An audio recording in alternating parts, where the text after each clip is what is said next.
Hello student, आज का हमारा टॉपिक है जैवलॉन्स्की डायग्राम और हम पढ़ेंगे singlet state, doublet state, triplet state को भी।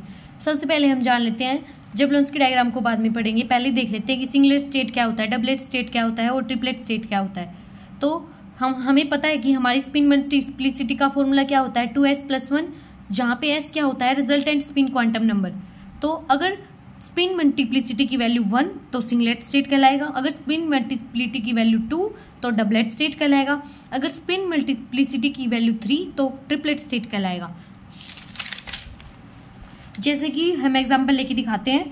मान लेते हैं हमारे पास 2 इलेक्ट्रॉन है, ठीक है।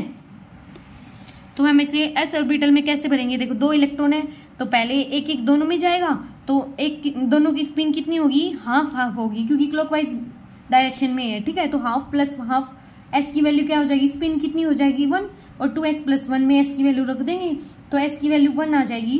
तो 2 × 1+1 यानी 3 आ गया। ये क्या कौन सी स्टेट हो जाएगी, ट्रिपलेट स्टेट। अब मान लेते हैं 2 इलेक्ट्रॉन सिस्टम है, तो 2 इलेक्ट्रॉन सिस्टम कैसे भरा जाएगा, एक इलेक्ट्रॉन यहाँ पे फिर यहाँ पे और दूसरा एंटी क्लॉकवाइज। तो ये दोनों तो प्लस हाफ और माइनस हाफ कैंसिल हो जाएगी स्पिन, तो बची क्या हाफ स्पिन। तो यानी एस की वैल्यू हाफ आ गई, तो यानी 2s+1 में हाफ रख देंगे, 2s+1 में एस की वैल्यू को हाफ रख देंगे तो 2 × हाफ + 1, 2 से 2 कैंसिल, 1 + 1 2 आ गया। यानी ये कौन सी स्टेट हो गई, डबलेट स्टेट। अब 4 इलेक्ट्रॉन सिस्टम में कैसे इलेक्ट्रॉन भरेंगे, पहले दोनों में एक एक भरेंगे, फिर दोनों में एंटी क्लॉकवाइज भरेंगे। तो minus half plus half, minus half plus half cancel हो जाएगा, यानी स्पिन की वैल्यू 0, एस की वैल्यू 0 आ गई। उसका मतलब क्या है 2 × 0 + 1 यानी 1, सिंगलेट स्टेट आ गई, ठीक है। तो singlet state, doublet state, triplet state को हम बता सकते हैं कि क्या होता है। अब हम देख लेते हैं जैवलॉन्स्की डायग्राम क्या होता है। तो ये हमारा जैवलॉन्स्की डायग्राम। पहले जैवलॉन्स्की डायग्राम के बारे में जान लेते हैं कि होता क्या है।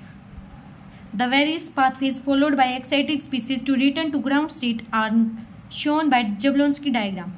जो डिफरेंट पाथवेज फॉलो किए जाते हैं ना एक्साइटेड स्पीसीज के द्वारा, एक्साइटेड स्पीसीज मतलब कोई स्पीसीज ऊपर होगी और वो नीचे आएगी, ग्राउंड स्टेट की तरफ आएगी, तो जो कितने पाथवेज से आ सकती है उन पाथवेज को शो करता है जैवलॉन्स्की डायग्राम। यानी जो पाथवे फॉलो किया जाता है इलेक्ट्रॉन के द्वारा, जो various pathways followed by electron to return to ground state are shown by Jablonski diagram. तो वेरियस पाथवेज आर, कौन कौन से पाथवेज होते हैं ये देख लेते हैं। इंटरनल कन्वर्जन होता है, इंटर सिस्टम क्रॉसिंग होता है, फ्लोरोसेंस होता है, फॉस्फोरेसेंस होता है। तो सबसे पहले जान लेते हैं इंटरनल कन्वर्जन क्या होता है। इंटरनल कन्वर्जन एक नॉन रेडियो एक्टिव ट्रांजिशन है सेम स्पिन स्टेट के बीच, मतलब सिंगलेट से सिंगलेट में ही जाएगा, इसका मतलब ये है। तो देखो कोई इलेक्ट्रॉन मान लेते हैं S1 एक्साइटेड स्टेट में है, फर्स्ट सिंगलेट एक्साइटेड स्टेट में है, और वो S0 ग्राउंड स्टेट में आ रहा है, सिंगलेट ग्राउंड स्टेट में। तो यानी ऊपर से नीचे आ रहा है इलेक्ट्रॉन, ठीक है। जैसे कि S2 से S1 में आ जाए, S3 से S2 में आ जाए, एक जो हमारी स्टेट है ना वो नीचे आ जाए, ठीक है। सेम स्पिन होगी, यानी सिंगलेट से सिंगलेट में ही आएगा, ट्रिपलेट से ट्रिपलेट में ही आएगा, ठीक है। और ये नॉन रेडियोएक्टिव ट्रांजिशन का मतलब होता है कि इसमें इमिशन है ना रेडिएशन का, वो नहीं होगा। तो इंटरनल कन्वर्जन मैं दिखा देती हूँ एक बार डायग्राम में।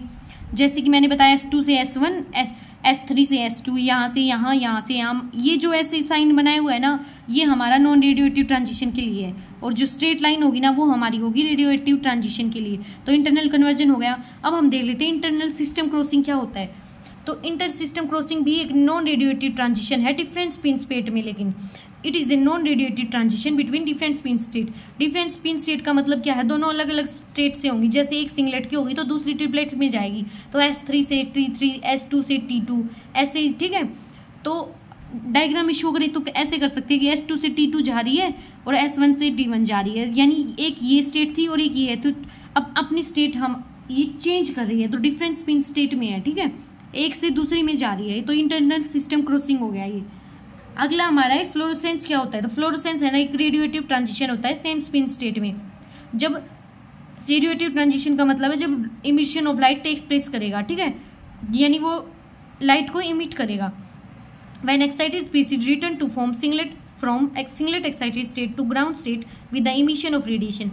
ये एक एग्जाम्पल बताया हुआ है फ्लोरोसेंस का। जब जो फर्स्ट एक्साइटेड सिंगलेट स्टेट है ना वो ग्राउंड स्टेट में रिटर्न करेगी इमिशन ऑफ रेडिएशन के साथ। hν रेडिएशन कितनी इमिट की गई है तो उसे बोलते हैं फ्लोरोसेंस। और फॉस्फोरेसेंस में क्या होगा, रेडियोएक्टिव ट्रांजिशन ही होगा लेकिन डिफरेंट स्पिन स्टेट में होगा, ठीक है। रेडियोएक्टिव ट्रांजिशन होगा डिफरेंट स्पिन स्टेट में। और इसका मतलब क्या है कि मतलब डिफरेंट स्पिन स्टेट है, तो एक ट्रिपलेट होगा तो दूसरा सिंगलेट होगा, ठीक है। अब एग्जांपल देख लेते हैं। When excited species return from first excited triplet state to ground singlet state with the emission of radiation, then this transition is called phosphorescence। जब जो एक्साइटेड स्पीसीज है ना वो रिटर्न करेगी फर्स्ट एक्साइटेड ट्रिपलेट स्टेट से ground state में emission of radiation के साथ, तो उसे क्या बोलेंगे हम, फोस्फोरेसेंस बोलेंगे।